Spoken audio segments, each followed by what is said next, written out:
70,000-এর উপরে আলেম উলামা হাফিজে কোরআনরা ব্রিটিশের বিরুদ্ধে লড়াই করতে করতে নিজের জানকে কুরবান করেছে। এটা আমার নবীর গোলাম। অন্যায় দেখলে কখনো মুস্তাফার গোলামরা চুপ থাকে না।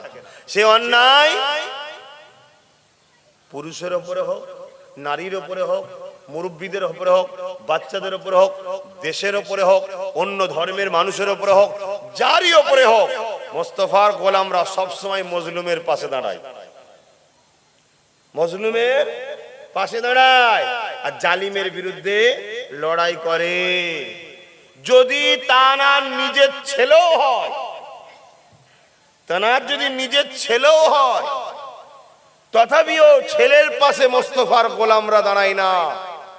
যদি ছেলে জুলুম করে, ছেলের বিরুদ্ধে গিয়ে মজলুম, যার উপরে জুলুম হয় তাকে মজলুম বলা হয়, সে যদি অমুসলিমও হয় তার পাশেও রসুলের গোলাম গিয়ে দাঁড়ায়। জোরে বলুন সুবহানাল্লাহ। এটা আদর্শ আমাদের। তাই আজকে আমরা পৃথিবী জুড়ে যে অত্যাচার হচ্ছে, এই সন্ত্রাসদের পক্ষে আমরা দাঁড়াতে পারি না। তাতে যদি কেউ সন্ত্রাসদের পাশে দাঁড়িয়ে মুস্তাফার গোলামদের ঘরে রক্তচক্ষু দেখায়, আপনার রক্তচক্ষু একদিন বন্ধ হয়ে যাবে ফেরাউনের মতো, কিন্তু আমাদের দাঁড়ানো বন্ধ হবে না। জোরে বলুন সুবহানাল্লাহ। এটা আমাদের আদর্শ, এটা আমাদের শিক্ষা। তো যাক, আমার দয়ার নবীর আলোচনার মাহফিল করেছি আমরা। যেখানেই মাহফিল হবে উদ্দেশ্য যেন থাকে রসুলি আলোচনা বেশি বেশি হবে, তবে সেই মাহফিল আল্লাহর দরবারে কবুল হবে। জোরে বলুন সুবহানাল্লাহ। তা আমি অনুরোধ করব, একটু চেপে চেপে বসা যায় কি একটু দেখবেন এবারে। কেন আলহামদুলিল্লাহ বাগান সেজে গেছে, কত সুন্দর। দেখুন গোলামরা সব বসে পড়েছে। কার গোলাম বলুন? আমার বাপের বলছি নাকি? না না না না, দোনো জাহানের সুলতানের গোলাম আপনারা। জোরে বলুন সুবহানাল্লাহ। আমিও জিনার গোলাম, আমার বাপও তিনার গোলাম, আমার দাদাও তিনার গোলাম, ফুল কায়নাত তিনার গোলাম। আসুন সেই গোল মালিকের উপরে, সেই রসুলের উপরে একটু দরুদ। আল্লাহুম্মা সাল্লি আলা।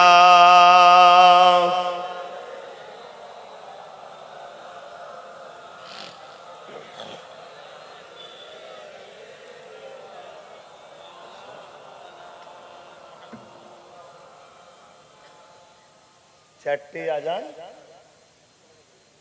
4:15 জামাত। এটা প্রথম বলে দিলাম, কেন অনেকে দেখেছি আজান দিলে মাহফিল থেকে উঠে যায়, নামাজের জন্যই যাই জানি, কিন্তু এটা আদবের বেখিলাফ, এটা আদবের এটা এটা ভুল কাজ। এটা কেন? এটা একটা ক্লাস চলছে, অতএব সেখানে নামাজ আপনাকে যদি, যিনি ক্লাস নিচ্ছে তিনি যে নামাজ পড়বে না, তিনি তো নামাজ পড়বে, এটা খেয়াল রাখতে। যদি ঘোষণাটা প্রথম তো দিলাম, অনেকে জানে না, প্রতিদিনের নাই ভাবছে হয়তো আজকেও, কিন্তু মাহফিলের দিনে নামাজ একটু পিছিয়ে দেওয়া হয় বা আগিয়ে দেওয়া হয়, ওয়াক্তে পড়তে হয়, এই হচ্ছে কথা। তো সেই জায়গায় 4টে আজান, 4:15 জামাত। আউযু বিল্লাহি মিনাশ শাইতানির রাজীম।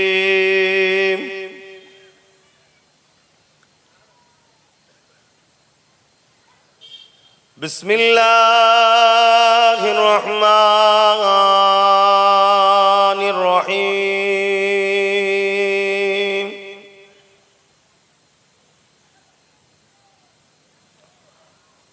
আলহামদুলিল্লাহ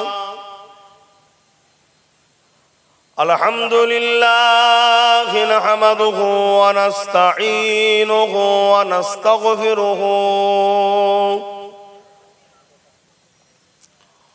ওয়া নু'মিনু বিহি ওয়া নাতাওয়াক্কালু আলাইহি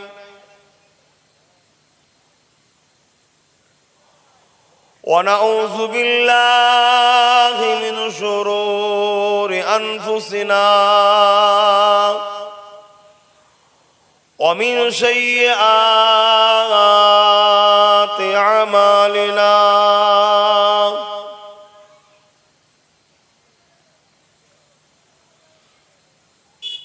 من يهدي الله فلا مضل له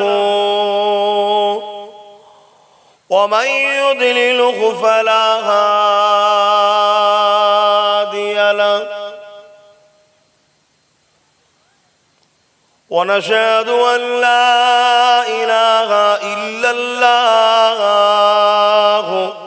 وحده لا شريك له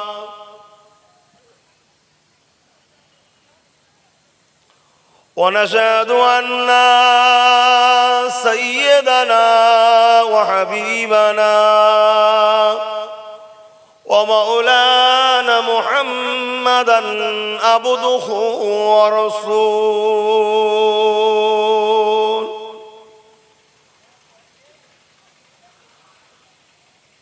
أما بعد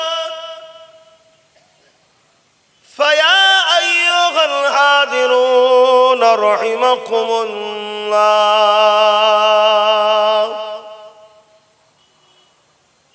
قال الله تعالى في كلام المجيد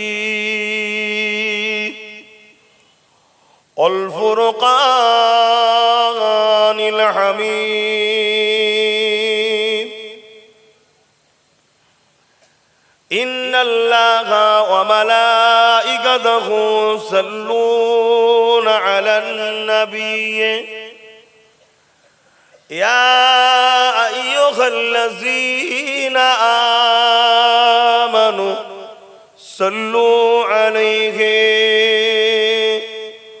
وسلموا تسليما اللهم صل على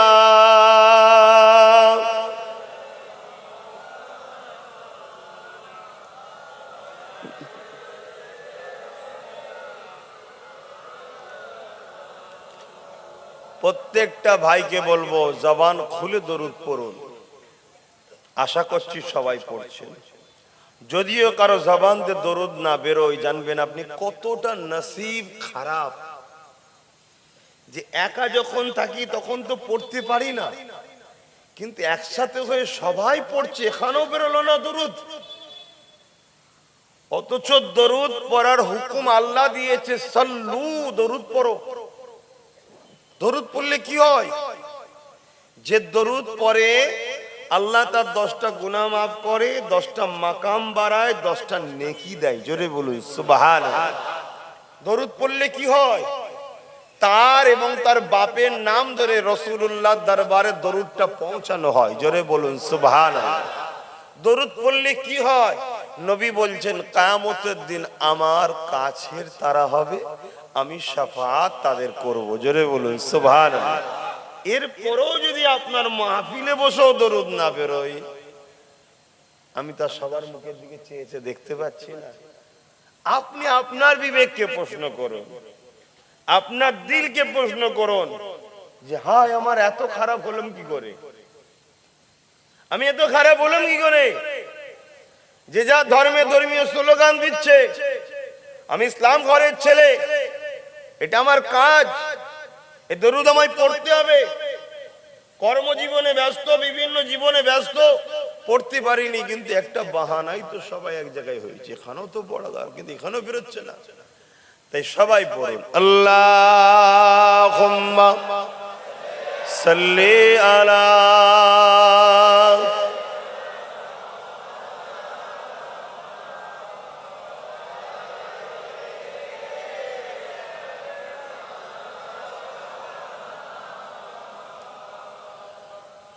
मेरी उल्फत मदीने से यूं ही नहीं, मेरे आका का रोज़ा मदीने में है। मैं मदीने की जानिब न कैसे खींचूं, मैं मदीने की जानिब न कैसे खींचूं, मेरी दीन दुनिया मदीने सीने में है अल्लाहुम्मा सल्ले अला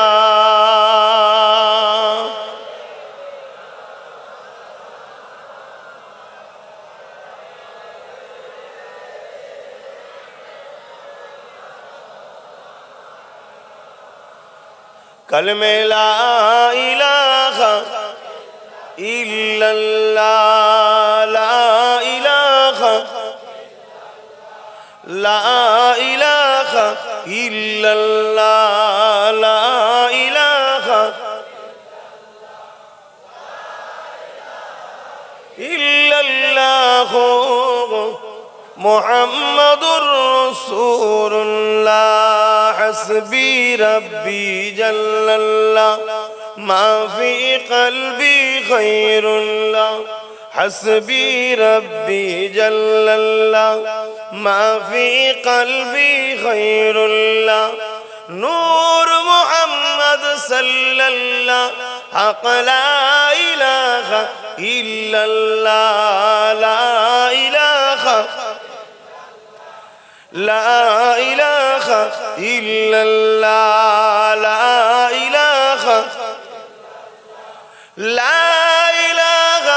इल्लल्लाह मुहम्मदुर रसूलुल्लाह अल्लाहुम्मा सल्ले अला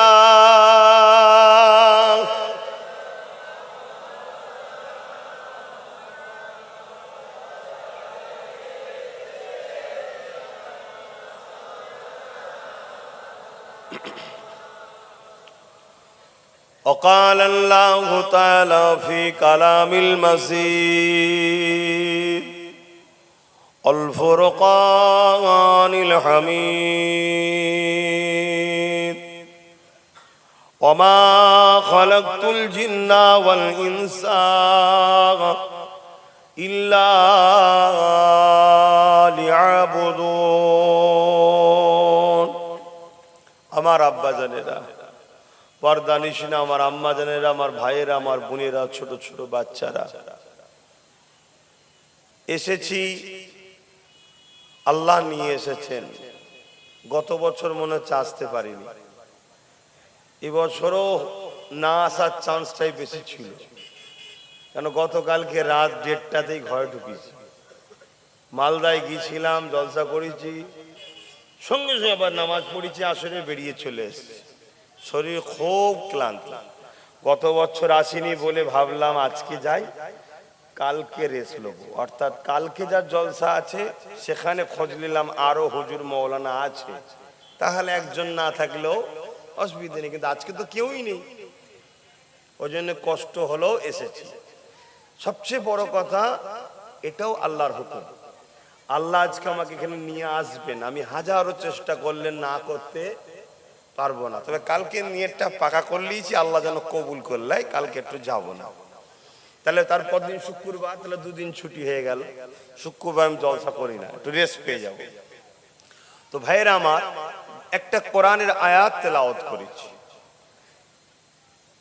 আমাদেরকে বানিয়েছেন সৃষ্টি করেছেন যিনি তিনি কে এটা সবাই বলুন আল্লাহ একবার আল্লাহ বললে 40টা নেকি হয় দুবার বলেছেন 80টা নেকি হয়েছে বলুন সুবহানাল্লাহ একবার সুবহানাল্লাহ বললে আল্লাহ জান্নাতে তার নামে একটা গাছ রোপণ করে 100 বার সুবহানাল্লাহ বলবেন 100টা জিন্দেগিতে কত সুবহানাল্লাহ বলেছি একটা বেকার যায় না প্রত্যেকটা আল্লাহ একটা করে গাছ তোমার নামে নির্মাণ করে জোরে বলুন সুবহানাল্লাহ আল্লাহর এত জায়গা আছে কোথায় খুবড়িতে যেতে পারে আল্লাহ তিনি যিনি শুধু বলেন কোন হো যা ফায়াকুন সঙ্গে সঙ্গে সব হয়ে যায় জোরে বলুন সুবহানাল্লাহ তিনার ডিকশনারিতে কমজোর বলে না বলে অসম্ভব বলে কিছু নাই তিনি যেটা চান সেটা হয় তিনি সব করেন জুলুম ও মিথ্যা কথা বলেন না জোরে বলুন সুবহানাল্লাহ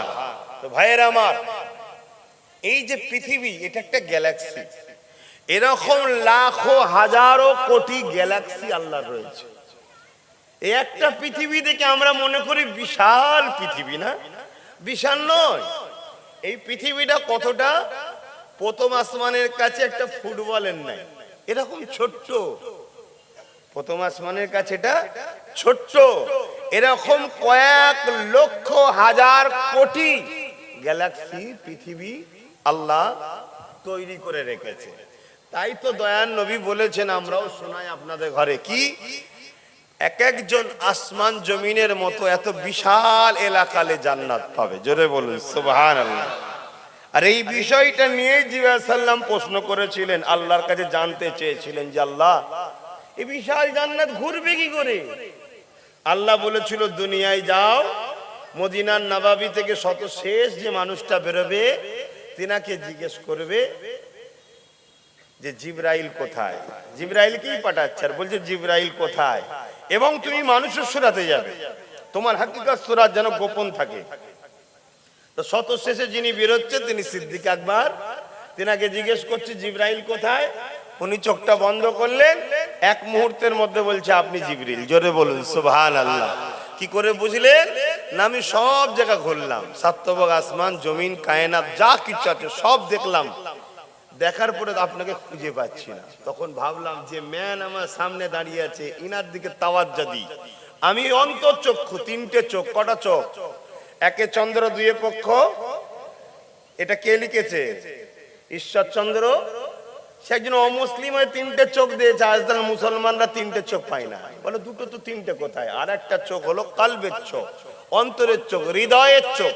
এই চোখটা খুলতে গেলে আল্লাহর জাত নাম, পাক নাম আল্লাহ, এই নামে ধাক্কা এখানে দিতে হয়। একে বলা হয় জিকির। ওই ওলি আল্লাহদের সোহবতে যে বায়াত হয় জিকির লাই কেন?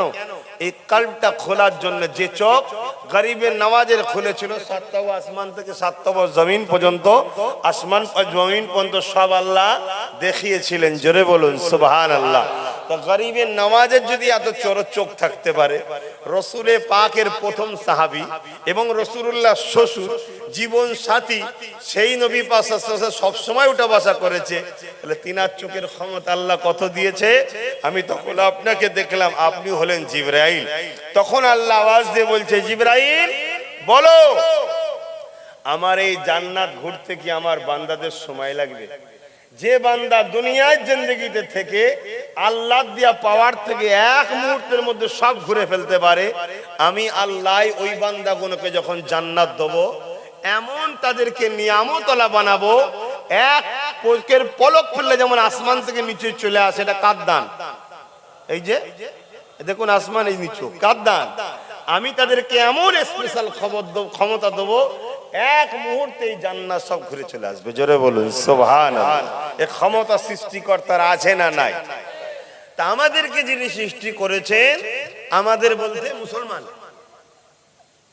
আমাদের বলতে কার কথা? মানুষ। মানুষ আমাদের বলতে লিল্লাহি মা ফিস সামাওয়াতি ওয়া মা ফিল আরদ, জমিন আসমানে যা কিছু আছে, এ গাছ, এ জমিন, এ আসমান, এ সাগর, এ পাহাড়, এ পর্বত, এ পানি, সব কিছুর মালিক একজন, তিনি কে? আল্লাহ।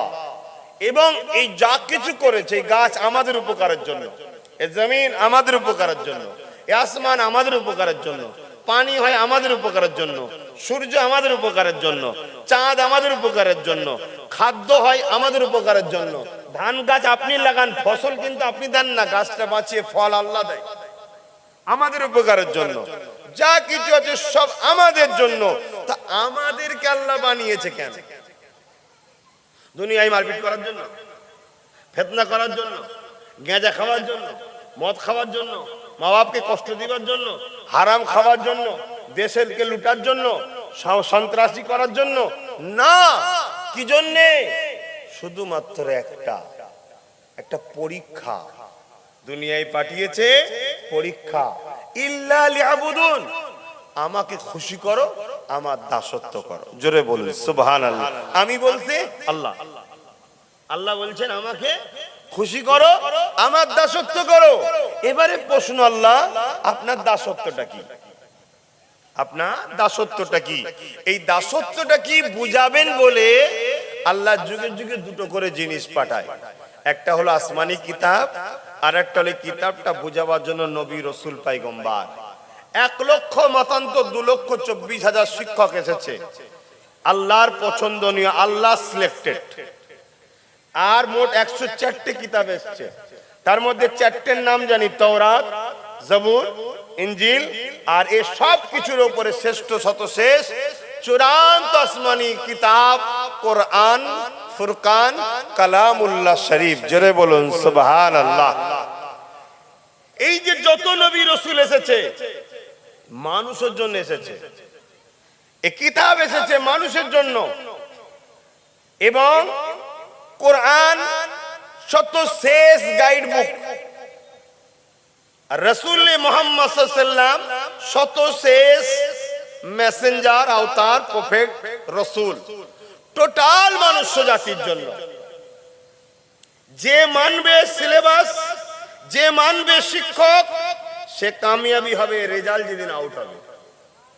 আর যে সিলেবাস মানলো না, আউট সিলেবাস নিয়ে টানাটানি করছে, দাদুর সিলেবাস, দাদির সিলেবাস, পূর্বপুরুষদের আগে যেগুলো এসেছিল সেই ধরে বসে আছে, কথা বুঝছেন না, বোঝেন না, সেই সিলেবাস নিয়ে চলে গেছে আমার রাসূলুল্লাহর আসার আগে। তাওরাত, জবুর, ইনজিল, আরো 100টি কিতাব ছিল, সহিফা, কথা বুঝে আসছে?